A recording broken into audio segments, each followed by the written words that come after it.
याजूज व माजूज।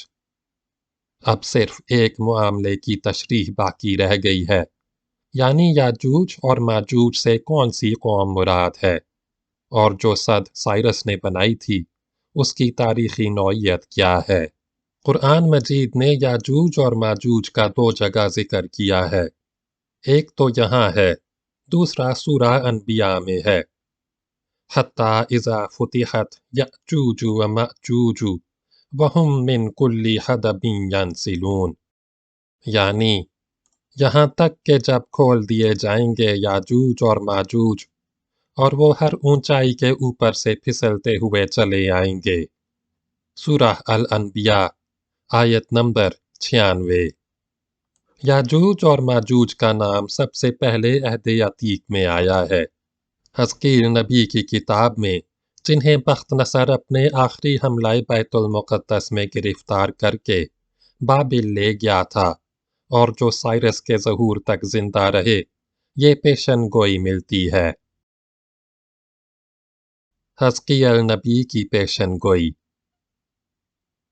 और खुदावंद का कलाम मुझ तक पहुंचा। उसने कहा, ए आदमजाद, तू जूज की तरफ अपना मुंह करके उसके बरखिलाफ नबूवत कर। जूज की तरफ जो माजूज की सरजमीन का है और रूस, मॉस्क और तोबाल का सरदार है। खुदावंद यहूदा यूं कहता है कि मैं तेरा मुखालिफ हूँ, मैं तुझे फिरा दूंगा, तेरे जबड़ों में बंसियां मारूंगा, तेरे सारे लश्कर और घोड़ों और सवारों को जो जंगी पोशाक पहने चौपहरियां और सर पर लिए हुए हैं और सब शमशीर बकफ है, खींच निकालूंगा। मैं उनके साथ फारिस और कोश और फौत को भी खींच निकालूंगा, जो सपर लिए हुए और खुद पहने होंगे। नेज़ जोमर और शुमाल बईद के इतराफ के बाशिंदगान तजुर्मा और उनका सारा लश्कर। इसके बाद दूर तक तफसीलात चली गई हैं और चार बातें खसूसियत के साथ कही गई हैं। एक ये कि जूज शुमाल की तरफ से आएगा ताकि लूट मार करे। दूसरा ये कि माजूज पर और उन पर जो जजीरों में सकूनत रखते हैं तबाही आएगी।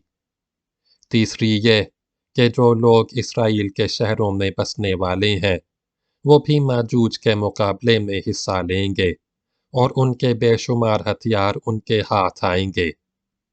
चौथी ये कि माजूज की तबाही का गोरिस्तान मुसाफिरों की वादी में बनेगा जो समुंदर के पूरब में है।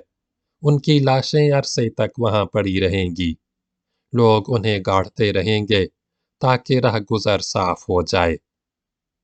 बाब 38 आयत नंबर 39। ये वाज़े रहे कि इस पेशन गोई से पहले साइरस के ज़हूर और यहूदियों की आज़ादी और खुशहाली की पेशन गोई बयान की जा चुकी है, और इस पेशन गोई का महल ठीक इस मुकाशिफे के बाद है जिसमें हज़कील नबी ने बनी इसराइल की सूखी हड्डियों को जिंदा होते देखा था, और जिसे कुरान ने भी सूरह बकरा की आयत औ कल्लज़ी मर्र अला क़रयतिन वहिय ख़ावियतुन अला उरूशिहा, यानी या फिर जैसे कि वो शख्स, उसका वाक़या ज़रा याद करो जिसका गुज़र हुआ एक बस्ती पर और वो ऊंधी पड़ी हुई थी अपनी छतों पर।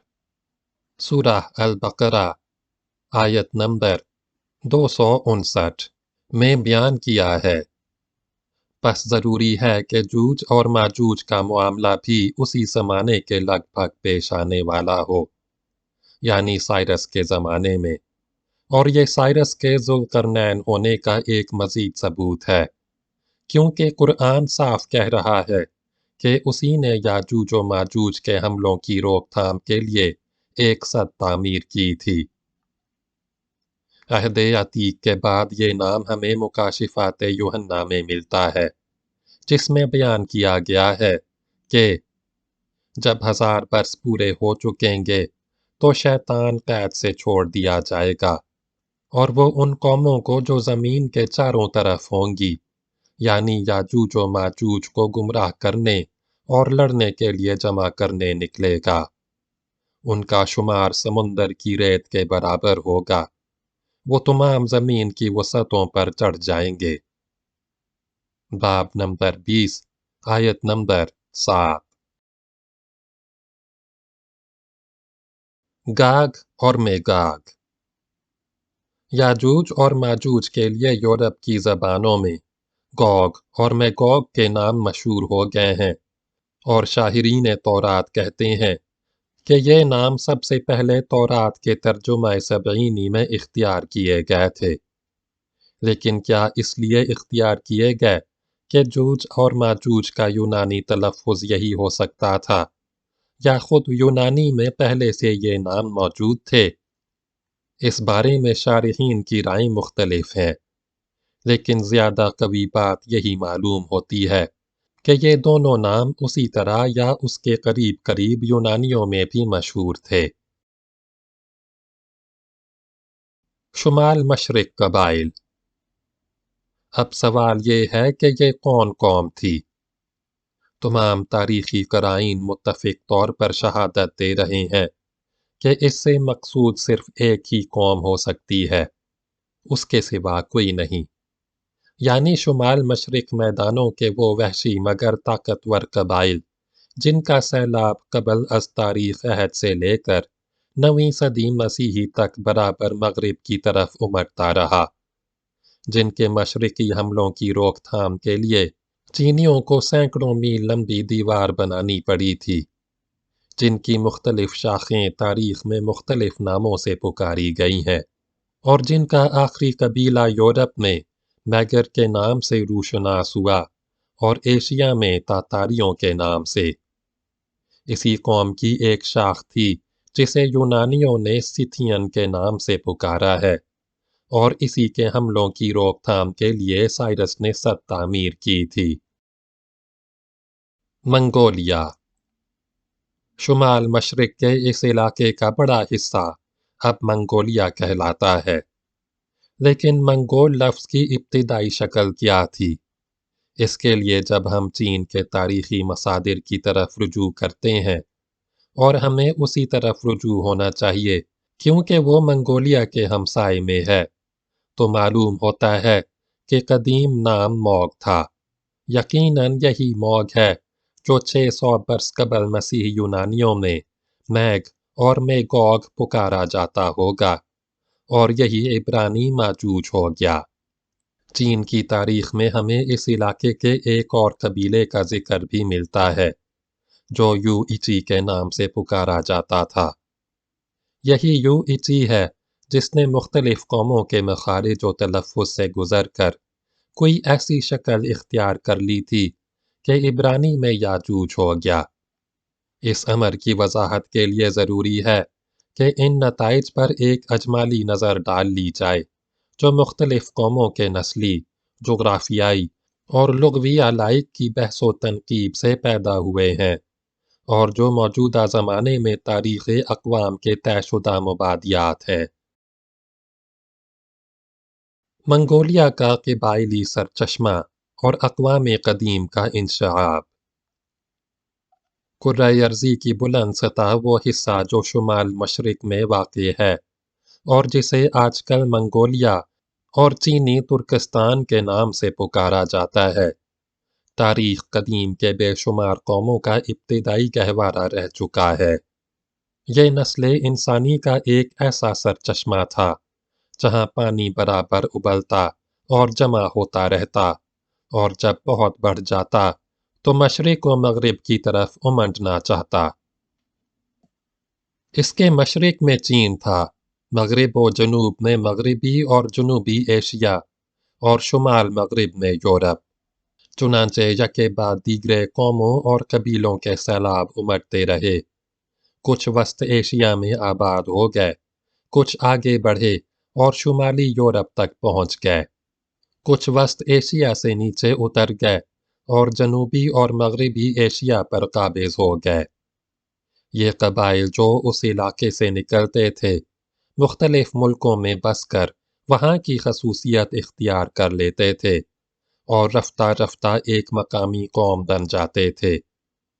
لیکن ان کا وطنی سرچشمہ اپنی اصلی حالت پر باقی رہتا، یہاں تک کہ پھر قبائل کا ایک نیا سیلاب اٹھتا اور کسی نئے علاقے میں پہنچ کر نئی مقامی قومیت کی تخلیق کر دیتا۔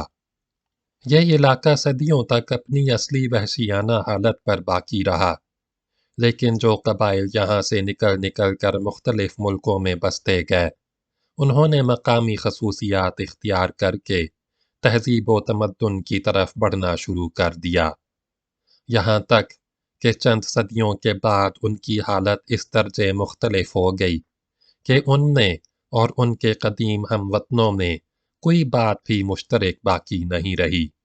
وہ اب مہذب ہو رہے تھے، یہ بدستور وحشی تھے، وہ تہذیب کے صناعی ہتھیاروں سے لڑتے تھے، یہ وحشت کی قدرتی ہمجیت اور درندگی سے۔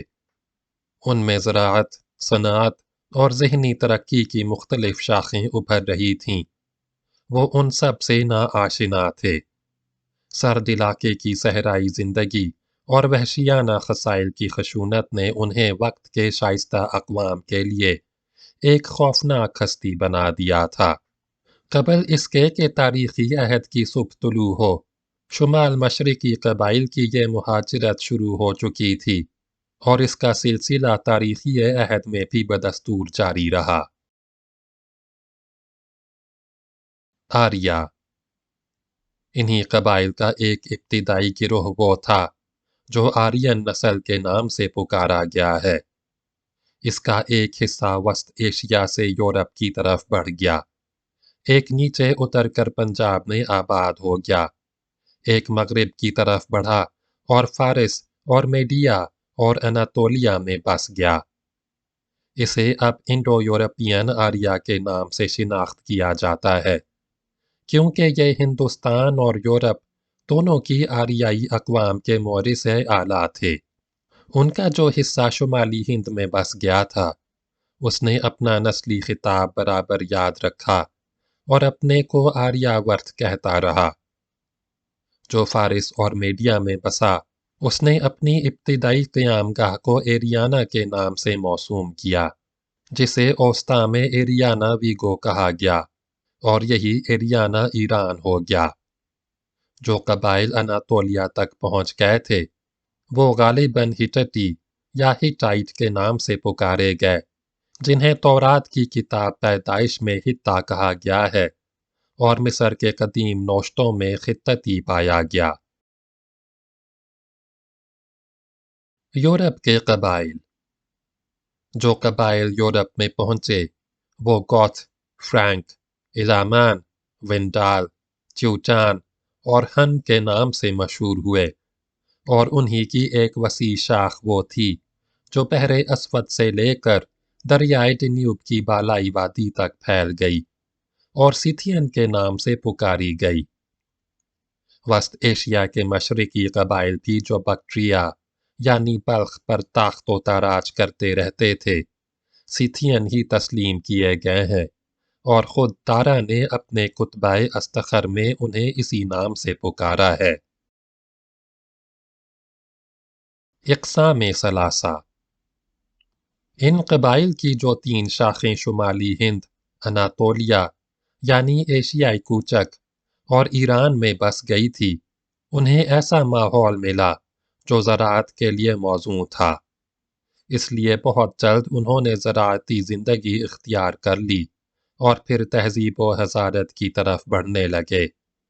لیکن جو شاخیں یورپ کی طرف بڑھیں، انہیں ایسا ماحول میسر نہیں آیا، اس لیے صحرائی زندگی کی تمام خصوصیات ان میں بدستور باقی رہیں اور صدیوں تک متغیر نہ ہوئیں۔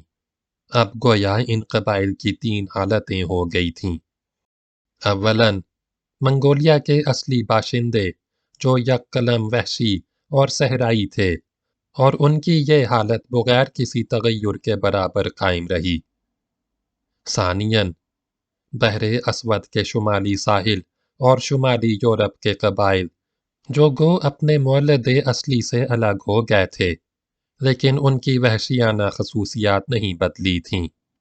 ثالثاً ہندوستان، ایران اور اناتولیا کے قبائل جو بتدریج شہریت و حضارت میں ترقی کرنے لگے اور پھر آگے چل کر 3 قدیم تہذیبوں کے بانی ہوئے۔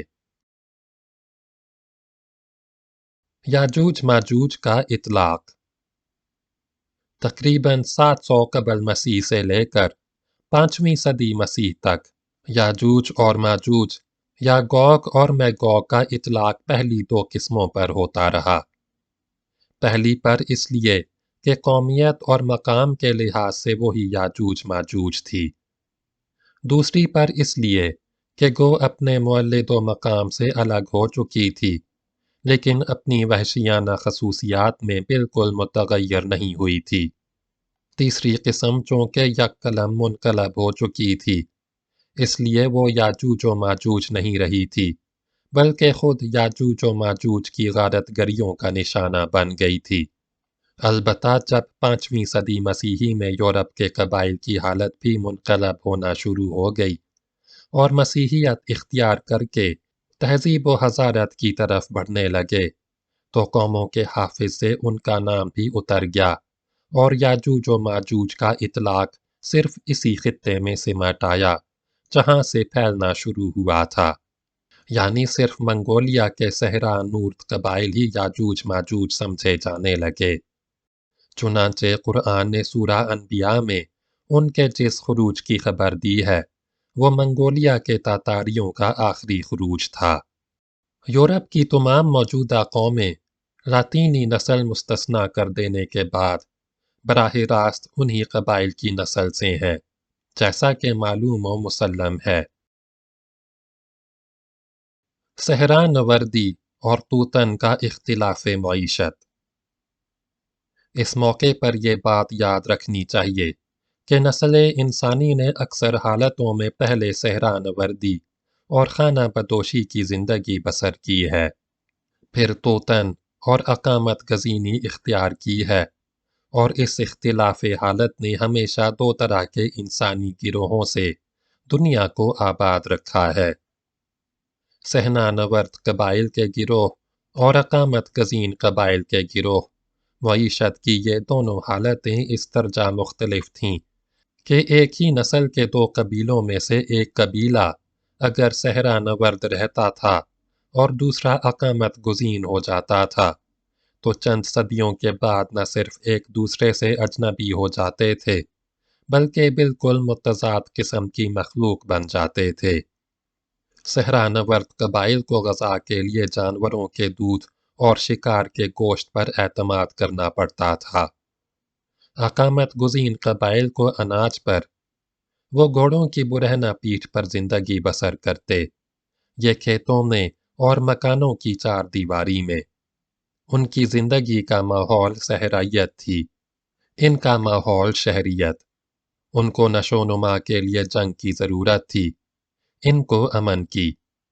ان کا جسم روز بروز طاقتور اور محنت پسند ہوتا جاتا تھا، ان کا روز بروز کمزور اور راحت پسند۔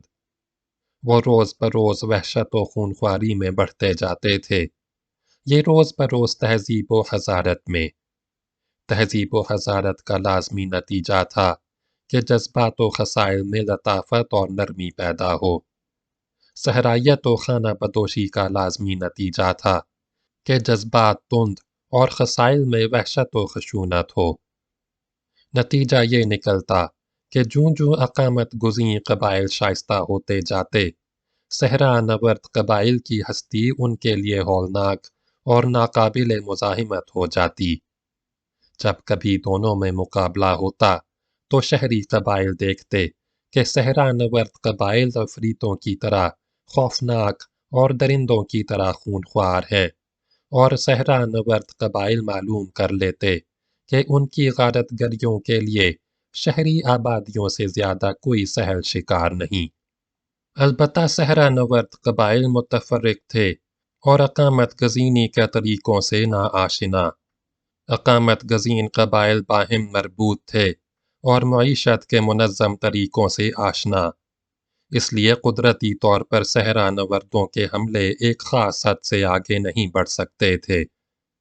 وہ خوفناک درندوں کی طرح آبادیوں پر گرتے اور قتل و غارت کر کے نکل جاتے۔ लेकिन जमकर टिक नहीं सकते थे और ना इलाके फतह करके अपने कब्जे में रख सकते थे।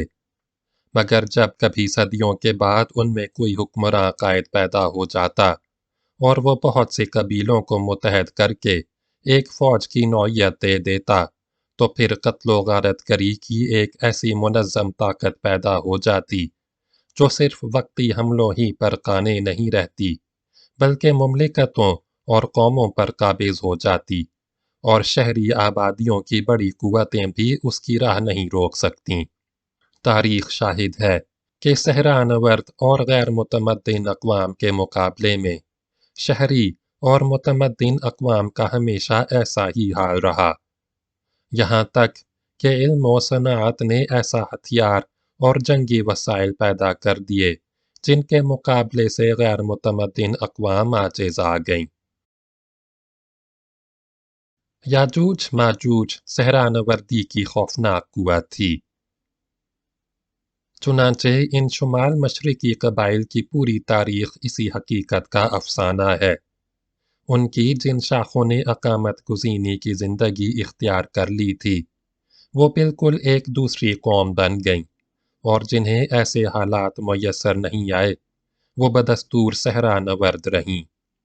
अकामत गुज़ीन कबाइल के लिए सहरानवर्द कबाइल सिर्फ अजनबी ही नहीं हो गए थे, बल्कि खौफनाक भी हो गए थे, क्योंकि उनकी रोज़ अफ़ज़ूं शहरियत उनकी सहराई वहशतनाकियों का मुकाबला नहीं कर सकती थी।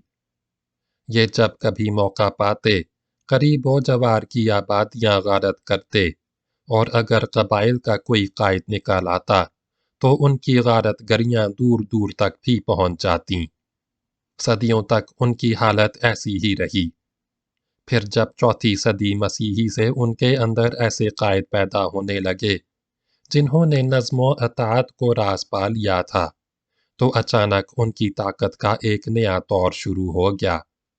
चुनांचे हम देखते हैं कि 5वीं सदी में अकीला ने, जो हन कबीला का कायद था, एक अजीम फातेह की हैसियत इख्तियार कर ली और रोमन एम्पायर की दोनों मशरकी और मगरबी मुमलिकतों को लर्जा बरअंदाम कर दिया।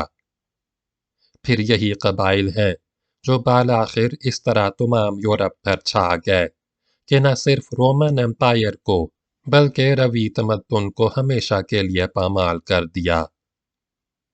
चंद सदियों के बाद तारीख ये मंजर फिर दोहराती है।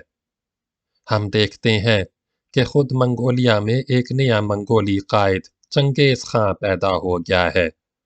वो तमाम तातारी कबाइल को अपने मातहत एक कौम बना देता है, और फिर फतह व तस्खीर का एक ऐसा हौलनाक सैलाब उमड़ता है जिसे इस्लामी ममालिक की कोई मुतमद्दिन कुव्वत भी ना रोक सकी।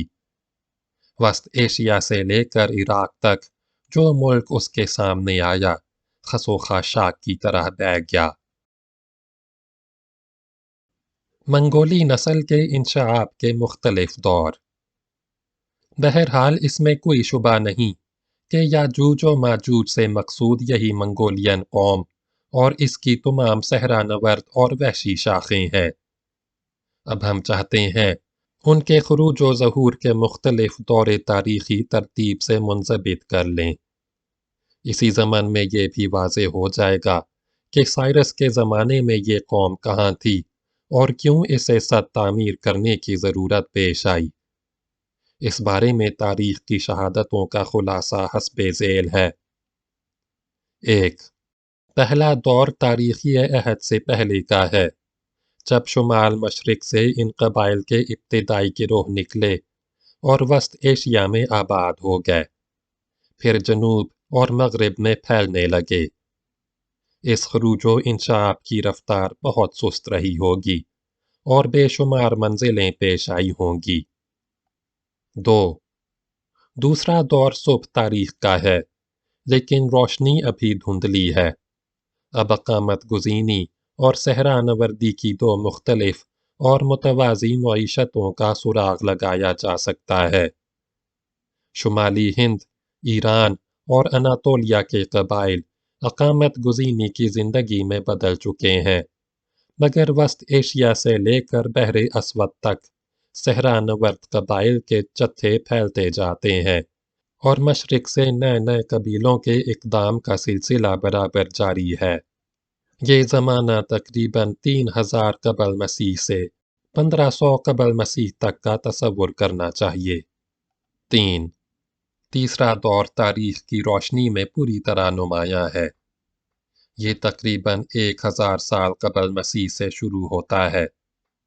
अब बहरे खिज़र और बहरे अस्वद का इलाका एक वहशी और खूनख्वार कौम का मरकज़ बन चुका है और वो मुख्तलिफ नामों में और मुख्तलिफ जहतों से नुमायां होती रहती है। फिर अचानक तारीख के उफ़क़ पर सीथियन कौम का नाम उभरता है। ये वस्त एशिया से लेकर बहरे अस्वद के शुमाली किनारों तक आबाद है और इतराफ़ व जवानिब में बराबर हमला आवर होती रहती है। ये ज़माना अशूरी तमद्दुन के ज़हूर और बाबिल और निनेवा के उरूज का था और हेरोडोटस की ज़ुबानी हमें मालूम होता है कि आशूरियन की शुमाली सरहद पर सीथियन कबाइल की गारतगरियाँ बराबर जारी हैं। ये शुमाली सरहद बहरे खिज़र के जनूबी साहिल और आर्मीनिया के सिलसिला कोह तक पहुंची हुई थी और वो कॉकेशिया के दर्रे से उतरकर आशूरी आबादियों पर हमला आवर होते थे। फिर 630 कबल मसीह में अचानक उनका एक अजीम गिरोह उसी राह से उतरता है और ईरान का तमाम मगरबी हिस्सा पामाल कर देता है। यूनानी मुअर्रिख कहते हैं कि आशूरी मुमलिकत की तबाही का एक बड़ा बाइस यही गारतगरी थी। 4. चौथा दौर 550 कबल मसीह का करार देना चाहिए, जब साइरस का ज़हूर और फारस और मीडिया की मुत्तहदा शहनशाही की बुनियाद पड़ी। इस अहद में मगरबी एशिया का तमाम इलाका सीथियन हमलों से महफूज हो जाता है और सदियों तक उनके हमलों की कोई सदा तारीख की समाअत तक नहीं पहुंचती। इस अहद में सिर्फ 2 मौक़ों पर उनका जिक्र आता है। पहला साइरस के ज़माने में, जब वो फतह बाबिल से पहले सीथियन कबाइल के सरहदी हमलों का तदारक करता है। दूसरा दारा के ज़माने में, जब वो बॉस्फोरस अबूर करके दरियाई डन्यूब की वादियों में पहुंच जाता है और इन कबाइल को दूर तक भगा देता है। दारा के हमले के बाद उनका दबाव शुमाली यूरोप की तरफ बढ़ने लगा। 5. पांचवां दौर तीसरी सदी कबल मसीह का है। इस अहद में मंगोलियन कबाइल का एक नया सैलाब उठता है और पहले चीन की आबादियों पर टूटता है। फिर आहिस्ता आहिस्ता वस्त एशिया की कदीम शहरा इख्तियार करता है। चीन की तारीख में इन्हें ह्यूंगना के नाम से पुकारा गया है और यही नाम आगे चलकर हन हो गया है। यही ज़माना है जब शहनशाह चीन शीन हुआंग टी ने उन हमलों के रोकने के लिए वो अज़ीमुश्शान दीवार तामीर की, जो दीवार चीन के नाम से मशहूर है और 1500 मील तक चली गई है। इसकी तामीर 214 कबल मसीह में शुरू हुई और बयान किया जाता है कि 10 बरस में ख़त्म हुई। इसने शुमाल और मगरिब की तरफ से मंगोलियन कबाइल के हमलों की तमाम राहें मसदूद कर दी थीं, इसलिए उनका रुख फिर वस्त एशिया की तरफ मुड़ गया। 6. छठा दौर तीसरी सदी मसीही का है, जब इन कबाइल ने यूरोप में एक नई करवट ली और बालाखिर रूमी मुमलिकत और रवी तमद्दुन का हमेशा के लिए खात्मा कर दिया।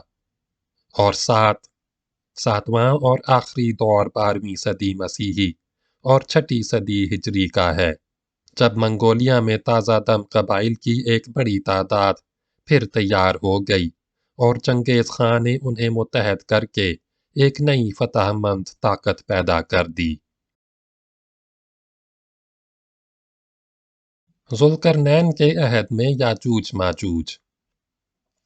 मंदरजा सदर खुलासे से ये बात वाज़े हो गई कि छठी सदी कबल मसीह में मगरबी एशिया का तमाम इलाका सिथियन कबाइल के हमलों से गारत हो रहा था और जिस हाथ ने अचानक ज़ाहिर होकर उनके हमले रोक दिए اور پھر ہمیشہ کے لیے مغربی ایشیا یک قلم محفوظ ہو گیا، وہ سائرس کا ہاتھ تھا۔ بس یقیناً منگولین نسل کے یہی سیتھین قبائل تھے جو یاجوج و ماجوج کے نام سے پکارے جاتے تھے، اور ذوالقرنین یعنی سائرس نے انہی کی راہ روکنے کے لیے سد تعمیر کی، جس طرح 3 صدیوں کے بعد چینی مجبور ہوئے کہ انہیں روکنے کے لیے ایک دیوار تعمیر کریں۔ سیتھین قبائل اور درہ کوکیشیا۔ اب غور کرو، سیتھین قبائل کے یہ حملے کس جانب سے ہوتے تھے؟ ہیروڈوٹس وغیرہ یونانی مورخ بتلاتے ہیں کہ صرف ایک راہ سے، یعنی کوکیشیا کے درہ سے۔ یہی مقام صدیوں تک دونوں علاقوں میں درمیان کا پھاٹک رہا ہے۔ اب اگر سائرس ان حملوں سے محفوظ ہونا چاہتا تھا تو کیا اس کے لیے ضروری نہ تھا کہ یہ پھاٹک بند کر دے؟ قدرتی طور پر ضروری تھا، اور اس لیے اس نے سد تعمیر کر کے یہ راہ مسدود کر دی۔ چونکہ ان حملوں کی صرف یہی ایک راہ تھی اور وہ اس طرح بند کر دی گئی، اس لیے یاجوجی حملوں کا بھی یک قلم خاتمہ ہو گیا۔ حزقیل کی پیشن گوئی کا مصداق۔ اب پھر حزقیل نبی کی پیشن گوئی پر ایک نظر ڈالو۔ اس میں جوج کو روش، موسک اور توبال کا سردار کہا ہے، اور یہ ٹھیک ٹھیک انہی قبائل کے نام ہیں۔ روش وہی ہے جس سے رشیا نکلا، موسک وہی ہے جو موسکو ہوا، اور توبال بحر اسود کا بالائی علاقہ تھا۔ پھر کہا ہے کہ میں تجھے پھرا دوں گا اور تیرے جبڑوں میں بنسیاں ماروں گا۔ یہ وہی واقعہ ہے کہ سائرس نے سیتھین قبائل کے منہ پھرا دیے اور سد تعمیر کر کے ان پر ان کی راہ روک دی۔ پھر کہا ہے ایسا معاملہ واقع ہوگا کہ ان کے تمام ہتھیار جلا دیے جائیں گے، اور رہ گزروں کی ایک وادی میں جو سمندر کے پورب میں ہے ان قوموں کا گورستان بنے گا۔ نیز عرصے تک لوگ لاشیں گاڑتے رہیں گے تاکہ راہ صاف کریں۔ یہ وہ واقعہ ہے جو دارا کے حملہ یورپ میں پیش آیا۔ دارا کی فوج مملکت کی تمام اقوام سے مرکب تھی، اس میں یہودیوں کی بھی ایک بڑی تعداد تھی۔ وہ بوسفورس عبور کر کے مشرقی یورپ میں پہنچ گیا تھا، اور اگرچہ یونانیوں کی بے وفائی کی وجہ سے اسے واپس ہونا پڑا، لیکن اس لشکر کشی میں بے شمار سیتھین مارے گئے اور ان کی قوت عرصے تک کے لیے مزمحل ہو گئی۔ مکاشفات یوحنا کا معمہ۔ باقی رہی وہ پیشن گوئی جو مکاشفات یوحنا میں ملتی ہے، تو مکاشفات کے اکثر مقامات کی طرح اس مقام کی بھی کوئی جمتی ہوئی تفسیر شارحین انجیل نہ کر سکے۔ اس میں 1000 برس کی مدت بتلائی گئی ہے۔ سوال یہ پیدا ہوتا ہے کہ اس مدت سے مقصود کون سی مدت ہے اور کب سے شروع ہوتی ہے؟ اگر حضرت مسیح علیہ السلام سے شروع ہوتی ہو تو ظاہر ہے کہ 10ویں صدی مسیحی میں کوئی ایسا واقعہ ظہور میں نہیں آیا۔ ہو سکتا ہے کہ 1000 برس سے مقصود وہ مدت ہو جو سقوط بابل سے شروع ہوتی ہے، کیونکہ اس معاملے سے پہلے بابل کی تباہی کا ذکر کیا گیا ہے۔ اگر ایسا ہی ہے تو پھر ایک بات بن سکتی ہے، بابل کا سقوط 6 صدی قبل مسیح میں ہوا ہے، اور 4 صدی مسیحی میں یورپ کے منگولین قبائل نے رومی مملکت پر حملے شروع کر دیے ہیں۔ پس یاجوج و ماجوج کا یہ خروج سقوط بابل کے 1000 برس بعد ضرور ہوا ہے۔ کتاب پیدائش کی تفریح۔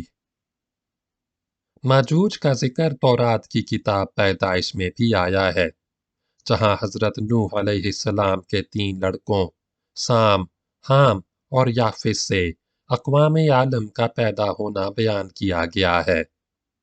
چنانچہ یافس کی نسبت لکھا ہے کہ اس سے جمر، ماجوج، مادی، یونان، توبال मोस्क और तिरास पैदा हुए। इससे भी मालूम होता है कि माजूज से मकसूद मंगोलियन नस्ल है, क्योंकि कदीम मौर्रिखों ने इसी तसरीह की बिना पर उन्हें याफिसी नस्ल करार दिया है। इजाफा बरी अगर ये सही है कि किताब पैदाइश का मवाद क़ैद बाबिल के ज़माने में तैयार हुआ है, तो इससे वाज़े हो जाता है कि उस ज़माने में माजूज और मादियों को हम नस्ल समझा जाता था। ये याद रहे कि अगरचे दुनिया अरसे तक किताब पैदाइश के इस बयान पर मुतमईन रही और आम तौर पर तस्लीम कर लिया गया कि तमाम कौमें हज़रत नूह अलैहिस्सलाम के 3 लड़कों ही से पैदा हुई हैं, लेकिन अब इसकी इल्मी क़द्र कीमत यककलम मुश्तबा हो गई है और इसे कोई भी इस नज़र से नहीं देखता जिस नज़र से एक तारीख़ी बयान को देखना चाहिए। ज़्यादा से ज़्यादा ये एक नोश्ता है जिसमें हमें 500 कबल मसीह के यहूदी तसव्वुरात नज़र आ जाते हैं।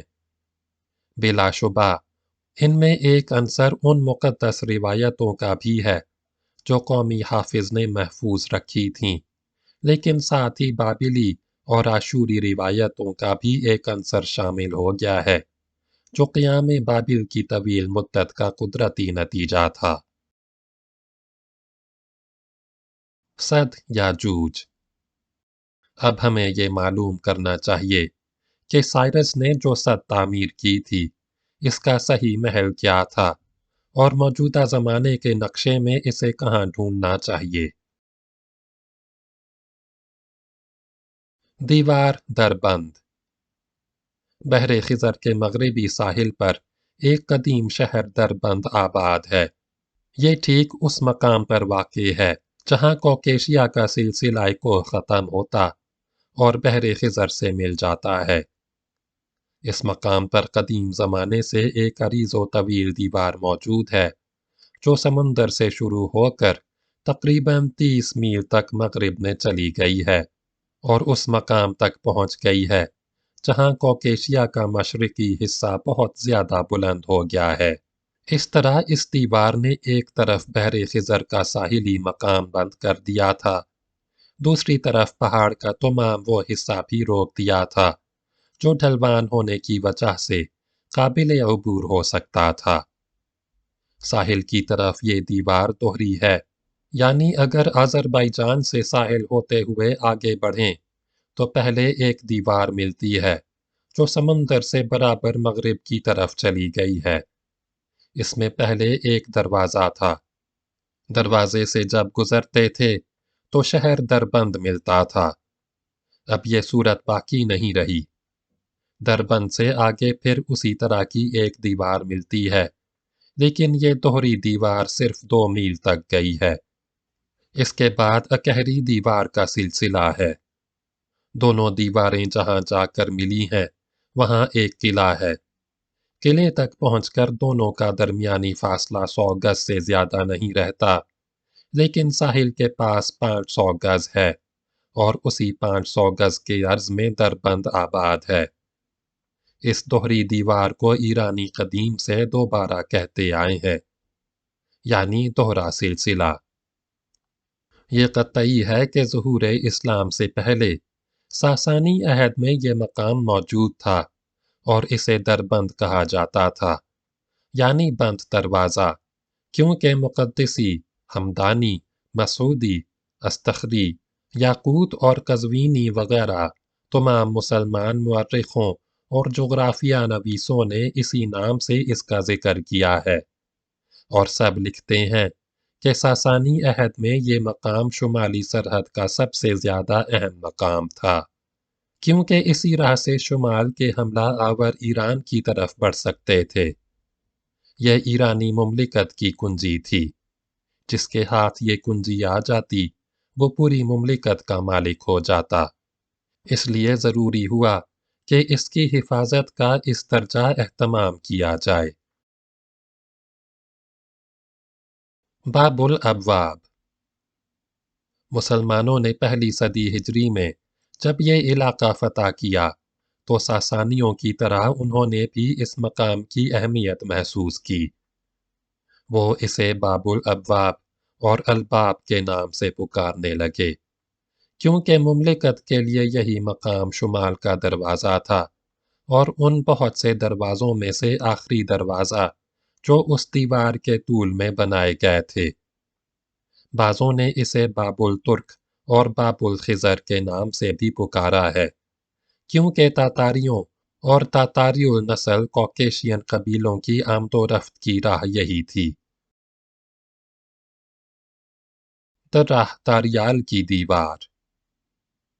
इस मकाम से जब मगरिब की तरफ कॉकेशिया के अंदरूनी हिस्सों में और आगे बढ़ते हैं तो एक और मकाम मिलता है जो द राह दारियाल यानी दारियाल पास के नाम से मशहूर है, और मौजूदा ज़माने के नक्शे में इसका महल व्लाडिक्योकस यानी व्लाडिकोकेस और टिफलिस के दरमियान दिखाया जाता है।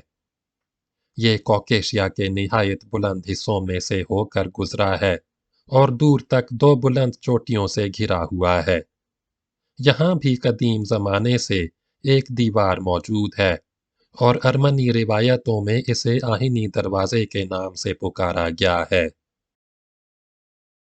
नौशेरवां का इंतसाब। अब सवाल ये पैदा होता है कि ये दीवार किसने तामीर की थी। तमाम अरब मुअर्रिखों का बयान है कि नौशेरवां ने तामीर की थी। चुनांचे मसूदी ने इसकी तामीर की बाज़ तफसीलात भी बयान की हैं और बाद के तमाम मुसन्निफ इसे नकल करते आए हैं। लेकिन जब हम क़बल अज़ इस्लाम अहद के तारीख़ी नोश्तों का मुतालिया करते हैं तो मालूम होता है कि नौशेरवां के अहद से बहुत पहले यहाँ एक दीवार मौजूद थी और उसने शुमाल से जनूब का रास्ता रोक रखा था। चुनांचे सबसे पहले पहली सदी मसीही में मशहूर इब्रानी मुअर्रिख जोसेफस इसका जिक्र करता है। फिर प्रोकोपियस छठी सदी मसीही के अवाइल में खुद अपना ऐनी मुशाहिदा नकल करता है, क्योंकि 528 मसीही में जब रोमन जनरल बेलिसोरियस ने इस इलाके पर हमला किया है तो ये उसके हमराह था। नौशेरवां का ज़माना 531 मीम से 579 तक था, इसलिए जाहिर है कि ये इस्तेहकामात उसके बनाए हुए नहीं हो सकते। सिकंदर का इंतसाब। अब यहाँ एक और उलझाव पड़ता है। जोसेफस और प्रोकोपियस दोनों ये रिवायत नकल करते हैं कि इन इस्तेहकामात का बानी सिकंदर था। हालांकि सिकंदर की फतूहात का कोई वाक़या तारीख की नज़र से पोशीदा नहीं है और कहीं से भी साबित नहीं होता कि वो इस इलाके में आया हो या यहाँ कोई जंग की हो। ज़माने हाल के एक मुअर्रिख mister A.V. William Jackson, professor Columbia university ने इस इलाके की सयाहत की है और इसके तफसीली हालात अपने सफ़रनामे में बयान किए हैं। वो इस मुश्किल का ये हल तजवीज़ करते हैं कि सिकंदर के किसी जनरल ने ये इस्तेहकामात तामीर किए होंगे। कम अज़ कम द राह दारियाल के इस्तेहकामात बाद को सासानी फरमारवाओं ने उन्हें और ज़्यादा वसी और मुकम्मल कर दिया। चूँकि इब्तिदाई तामीर सिकंदर के अहद की थी, इसलिए सिकंदर की तरफ मंसूब हो गई। लेकिन जब सिकंदर के तमाम फ़ौजी आमाल खुद इसके अहद में और ख़ुद उसके साथियों ने कलम बंद कर दिए हैं और उनमें कहीं भी कॉकेशिया की लड़ाई या कॉकेशिया के इस्तेहकामात की तामीर का इशारा नहीं मिलता, तो फिर क्यों कर मुमकिन है कि इस तरह की तौजीहात काबिले इत्मीनान तस्लीम कर ली जाएं। इस तरह के गैर मामूली इस्तेहकामात जब भी तामीर किए जा सकते हैं जबकि अमन व हिफाजत की ज़रूरत ने उन्हें नागुज़ीर कर दिया हो। लेकिन सिकंदर को अपनी तमाम फतूहात में इस तरह की कोई ज़रूरत पेश ही नहीं आई। उसके ज़माने में यह इलाका ईरान की कदीम शहनशाही के मातहत था। उसने शाम की राह से ईरान पर हमला किया और फिर वस्त एशिया होता हुआ हिंदुस्तान चला गया। हिंदुस्तान से वापसी पर अभी बाबिल ही में था कि इंतकाल कर गया।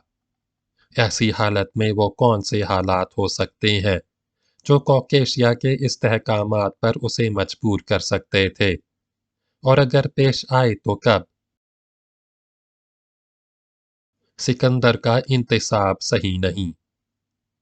असल ये है कि ये इस्तेहकामात सिकंदर से 200 बरस पहले साइरस ने तामीर किए थे, और दर्राह दारियाल की सद वही सद है जिसका कुरआन ने जिक्र किया है। हस्ब ज़ेल वजूह क़राइन से इस राय की तायीद होती है। अवलन, साइरस और सिकंदर की दो बातें तारीख की कतई रोशनी में आ चुकी हैं। साइरस के ज़माने में यहाँ से सीथियन कौम के हमले हो रहे थे। सिकंदर के ज़माने में कोई हमला आवर नहीं था। साइरस के लिए ज़रूरी था कि ये राह रोके। सिकंदर को कोई ऐसी ज़रूरत पेश नहीं आई। साइरस की निस्बत हीरोडोटस और ज़ीनोफ़ोन की शहादत मौजूद है कि फ़तह लीडिया के बाद सीथियन कौम के सरहदी हमलों की रोकथाम की। सिकंदर की निस्बत कोई ऐसी शहादत मौजूद नहीं। इन बातों के जमा करने से जो तारीखी करीना पैदा होता है वो यही है कि ये सद साइरस ने तामीर की होगी, ना कि सिकंदर के हुक्म से उसके किसी अफसर ने। सानियन, प्रोकोपियस के अलावा कदीम मौर्रिखों ने भी इसका जिक्र किया है, मसलन टैसिटस और लिटस ने। वो हमें बतलाते हैं कि रूमी इसे कैस्पियन पोटा के नाम से पुकारते थे, यानी बाब का स्पेन, लेकिन उस तरफ कोई इशारा नहीं करते कि ये सिकंदर के अहद की तामीर है। सालिसन, एक मुस्बित शहादत भी मौजूद है जो साइरस की तरफ ज़हन मुंतकिल कर देती है। ये अरमनी नोश्तों की शहादत है जिसे कर्ब महल की वजह से मकामी शहादत तसव्वुर करना चाहिए। अरमनी ज़बान में इसका कदीम नाम थाक कोराई और कापान कोराई चला आता है। दोनों नामों का मतलब ये है कि कोर का दर्रा। सवाल ये है कि कोर से मकसूद क्या है? क्या ये गोरिश की बदली हुई शक्ल नहीं है जो साइरस का असली नाम था, जैसा कि दारा के कतबाए अस्तखर में पढ़ा जा चुका है?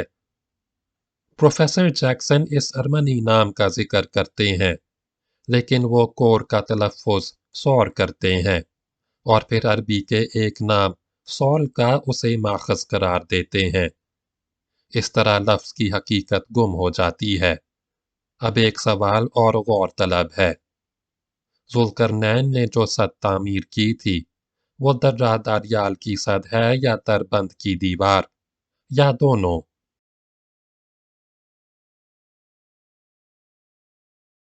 मुतज़्करा कुरआन सद दर्रा दारियाल की सद है, ना कि दरबंद की। कुरआन में है कि ज़ुल्करनैन दो पहाड़ी दीवारों के दरमियान पहुंचा। उसने आहिनी तख्तियों से काम लिया। उसने दरमियान का हिस्सा पाट के बराबर कर दिया। उसने पिघला हुआ तांबा इस्तेमाल किया। तामीर की ये तमाम खसूसियात किसी तरह भी दरबंद की दीवार पर सादिक नहीं आती। ये पत्थर की बड़ी बड़ी सिलों की दीवार है और दो पहाड़ी दीवारों के दरमियान नहीं है, बल्कि समंदर से पहाड़ के बुलंद हिस्से तक चली गई है। इसमें आहिनी तख्तियों और पिघले हुए तांबे का कोई निशान नहीं मिलता। बस ये कतई है कि ज़ुल्करनैन वाली सद का इतलाक इस पर नहीं हो सकता। अलबत्ता दर्रा दारियाल का मकाम ठीक ठीक कुरआन की तसरीहात के मुताबिक है। ये दो पहाड़ी चोटियों के दरमियान है, और जो सद तामीर की गई है उसने दरमियान की राह बिल्कुल मसदूद कर दी है। चूँकि इसकी तामीर में आहिनी सिलों से काम लिया गया था, इसलिए हम देखते हैं कि जॉर्जिया में आहिनी दरवाज़े का नाम कदीम से मशहूर चला आता है। इसी का तर्जुमा तुर्की में वामरकपो मशहूर हो गया। बहरहाल ज़ुल्करनैन की असली सद यही सद है। हो सकता है कि इसके बाद खुद उसने या उसके जानशीनों ने ये देखकर कि कॉकेशिया का मशरकी ढलवान भी खतरे से खाली नहीं, दरबंद की दीवार तामीर कर दी हो اور نوشیروان نے اسے اور مضبوط کیا ہو، یا ممکن ہے کہ فی الحقیقت نوشیروان ہی کی تعمیر ہو۔ دربند کی دوہری دیوار 1796 تک موجود تھی، جس کی تصویر ایک روسی سیاح کی بنائی ہوئی ایچ والج نے اپنی کتاب کوکیسس میں نقل کی ہے، لیکن 1904 میں جب پروفیسر جیکسن نے اس کا معائنہ کیا تو گو آثار باقی تھے، لیکن دیوار گر چکی تھی۔ البتہ اکہری دیوار اکثر حصوں میں اب تک باقی ہے۔ موجودہ زمانے کے شاہرین تورات میں بھی ایک جماعت اسی طرف گئی ہے کہ یاجوج و ماجوج سے سیتھین قوم مراد تھی، لیکن وہ حزقیل کی پیشن گوئی کا محل ان کا وہ حملہ قرار دیتے ہیں جو ہیروڈوٹس کے قول کے مطابق 630 قبل مسیح میں ہوا تھا۔ لیکن اس صورت میں یہ مشکل پیدا ہو جاتی ہے کہ حزقیل کی کتاب بابل کی اسیری کے زمانے میں لکھی گئی ہے، کیونکہ وہ خود بھی بخت نصر کے اسیروں میں سے تھے اور سیتھین حملہ اس سے بہت پہلے ہو چکا تھا۔ اس باب میں مزید تفصیلات کے لیے انسائکلوپیڈیا بریٹینیکا اور جیوش انسائکلوپیڈیا میں لفظ گوگ کا مقالہ دیکھنا چاہیے۔ ہم نے ذوالقرنین کے مبحث میں پوری تفصیل سے کام لیا ہے، کیونکہ زمانہ حال کے معترضین قرآن نے اس مقام کو سب سے زیادہ اپنے معاندانہ استہزاء کا نشانہ بنایا ہے۔ وہ کہتے ہیں ذوالقرنین کی کوئی تاریخی اصلیت نہیں ہے، یہ محض عرب یہودیوں کی ایک کہانی تھی جو پیغمبر اسلام صلی اللہ علیہ وسلم نے اپنی خوش اعتقادی سے صحیح سمجھ لی اور نقل کر دی۔ اس لیے ضروری تھا کہ ایک مرتبہ یہ مسئلہ اس طرح صاف کر دیا جائے کہ شک و تردد کا کوئی پہلو باقی نہ رہے۔ استدراک: ہم نے سائرس کے جس مجسمے کا اوپر ذکر کیا ہے اور جس سے قطعی طور پر یہ بات واضح ہو گئی ہے کہ ذوالقرنین اسی کا لقب تھا، وہ قدیم سنگ تراشی کی صنائیوں کا ایک نہایت نادر نمونہ ہے، اور موجودہ عہد کے تمام اہل نظر کا فیصلہ ہے کہ یونانی سنگ تراشی کے نمونوں کی صف میں اگر کوئی ایشیائی نمونہ رکھا جا سکتا ہے تو وہ یہی سائرس کا مرمری مجسمہ ہے۔ یہ ایران کے قدیم دارالحکومت استخر سے تقریباً 50 میل کے فاصلے پر واقع ہے۔ یہاں دارا نے شاہی محل تعمیر کیا تھا، اب اس کا بقیہ صرف چند مرمری ستون رہ گئے ہیں۔ انہی میں سے ایک مربع ستون پر یہ مجسمہ ابھارا گیا تھا۔ سب سے پہلے 1837 میں جیمز موریئر نے اس کی موجودگی سے علمی دنیا کو روشناس کیا۔